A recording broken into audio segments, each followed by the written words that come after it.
বিদেশমন্ত্রী চুপ, বিদেশ সচিব চুপ, স্বরাষ্ট্রমন্ত্রী চুপ, স্বরাষ্ট্র সচিব চুপ, প্রধানমন্ত্রী চুপ, প্রতিরক্ষা মন্ত্রী চুপ, সবাই চুপ।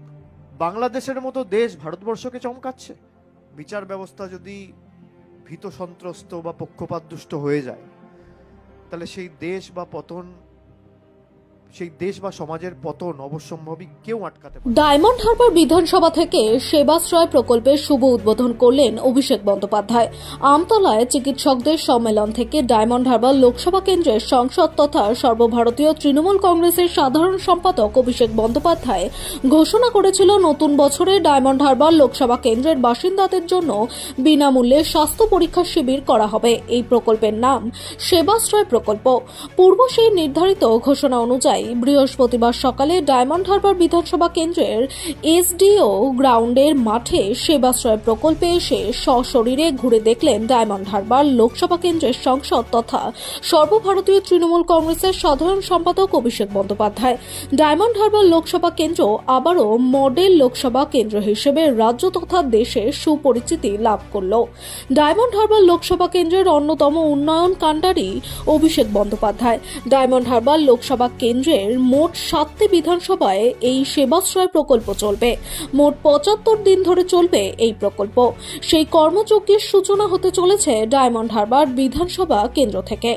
সেবাশ্রয় শিরোনামে এই কর্মসূচির প্রথম পর্বে ডায়মন্ড হারবার বিধানসভা কেন্দ্রের 41টি জায়গায় এই হেলথ ক্যাম্প হচ্ছে।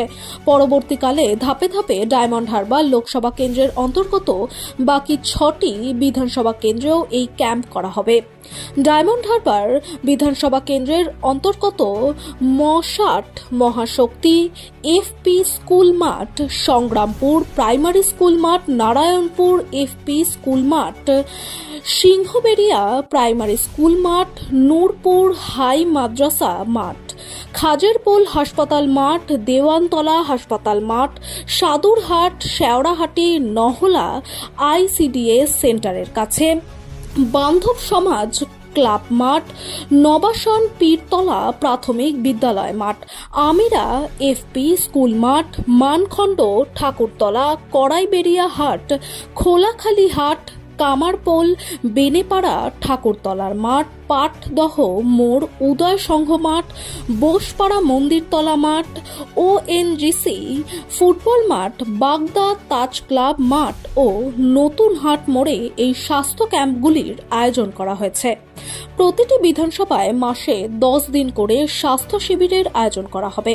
প্রতিটি ক্যাম্পে অন্তত 2 জন বিশেষজ্ঞ ডাক্তার থাকবেন। প্রায় 1300 ডাক্তার এই কর্মসূচির জন্য কাজ করবেন। দফায় দফায় তারা বিভিন্ন ক্যাম্পে থাকবেন। কোন রোগীকে চিকিৎসকরা মনে করলে নিকটবর্তী হাসপাতালে রেফার করবেন। রক্ত পরীক্ষা, পোর্টেবল ইসিজি পরিষেবা সহ একাধিক চিকিৎসা পরিষেবা দেওয়া হবে এই ক্যাম্পগুলিতে। চিকিৎসকদের পরামর্শ অনুযায়ী বিনামূল্যে ওষুধ পাওয়া যাবে। নিয়ম হচ্ছে, কোথাও যদি কোনো মন্ত্রী বা কোনো সরকারের উচ্চপদস্থ আধিকারিক কোনো রকম ভাবে কোনো জায়গায় গিয়ে বা কোনো দেশে গিয়ে সে ভিজিট করে, পার্লামেন্ট চলাকালীন তার উচিত, এবং এটা পার্লামেন্টের রীতি নীতি ঐতিহ্য, যে পার্লামেন্টে এসে তাকে হাউসকে আপডেট করতে হবে যে কি কথা হলো, কি সমাধান হলো, কি সুরাহা বেরোলো। কোনো রকম কোনো স্টেটমেন্ট নেই। বিদেশমন্ত্রী চুপ, বিদেশ সচিব চুপ, স্বরাষ্ট্রমন্ত্রী চুপ, স্বরাষ্ট্র সচিব চুপ, প্রধানমন্ত্রী চুপ, প্রতিরক্ষা মন্ত্রী চুপ, সবাই চুপ। কাজে আর কথায় যদি এত ফারাক থাকে, উল্টা করকে লটকা দেগা, ইয়ে কর দেগা, वो कर देगा, আর এতদিন ধরে মানুষ অত্যাচারিত, আর কি সবাই চুপ? ভারতবর্ষ না থাকলে ওটা পূর্ব পাকিস্তান হয়ে থাকত, স্বাধীনতা পেত না। ভারতবর্ষের অবদান যারা অস্বীকার করছে, যারা ইতিহাসকে অস্বীকার করছে, তাদের পরিণতি করুণ হবে। তারা সেই দেশের মানুষের উপর অত্যাচার করছে, সেই দেশকে ছোট করে দেখাচ্ছে, সেই দেশকে চমকাচ্ছে, ধমকাচ্ছে।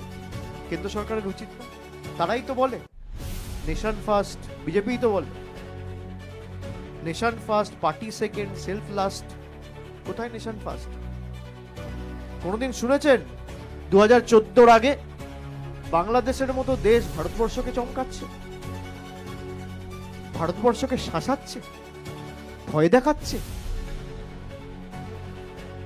আপনি এই ভারতবর্ষের নাম বাড়িয়ে নাম উজ্জ্বল করেছেন বিশ্ব দরবারে। নিউট্রাল না থাকে বা ইম্পার্শিয়াল না থাকে, বিচার ব্যবস্থা যদি ভীত সন্ত্রস্ত বা পক্ষপাতদুষ্ট হয়ে যায়, তাহলে সেই দেশ বা পতন, সেই দেশ বা সমাজের পতন অবশ্যম্ভাবী কেউ আটকাতে পারবে না। কিন্তু আমি চাই কেন্দ্র সরকারের এটা কাজ।